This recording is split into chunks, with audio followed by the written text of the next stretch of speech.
We explain the domestic reign of Napoleon.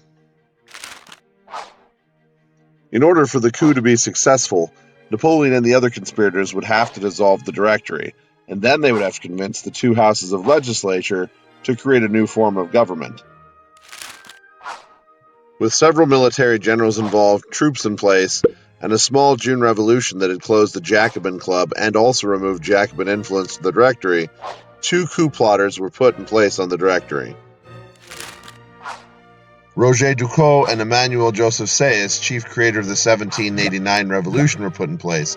Napoleon was put in charge of protection of the Council of the Ancients and the Council of the 500. With all in place, the events of 18 Brumaire unfolded. First, Ducos and Sass resigned. Foreign Secretary Talleyrand, now a Napoleon loyalist, convinced Paul Barras to also resign, leaving the Directory without a quorum and essentially dissolved. Meanwhile, Napoleon moved the two houses of legislature to the Château St. Cloud for their protection against the Jacobin uprising, an uprising his brother Lucien, who was president of the 500, had convinced them was underway. When both councils realized they had essentially been kidnapped, they put up a resistance, especially the remaining Jacobins in the house. Napoleon marched his troops into the chambers to intimidate them. He was roughed up by the Jacobins in the 500, so in a dramatic moment, Lucien took him in front of the army, put a sword at his chest, and made him promise loyalty to the values of the revolution. This gave Napoleon full military support, and the 500 surrendered. They then created a consulship composed of Napoleon, Sass, and Ducos, the resigned directors. Napoleon took the first seat, and then created a commission headed by loyalists to write a new constitution. This new constitution would give power to create legislation to the first consul seat. The other two would become advisors with no real power. Napoleon had launched a coup within a coup and was now effectively in control of France. Eventually, he forced Sass and Ducos to retire by buying them off with the States, and then created the French Empire. By this point, it's clear the French Revolution was effectively over.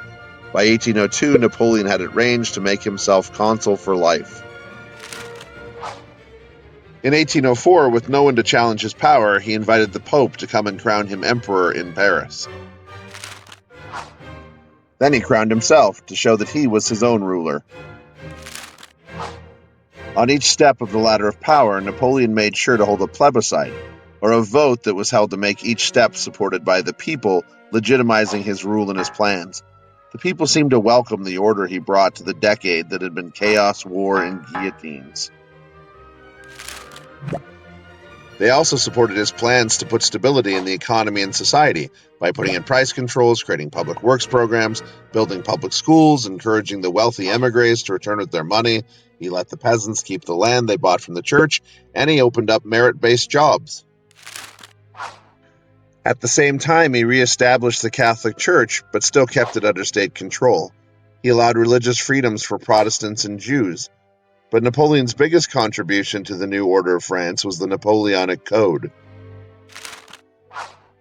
Taking 4 years to create, it organized messy French ancient law into categories: property, colonies, family, and individual. It strengthened the role of men, however, despite his own powerful wife Josephine, limited the power of women.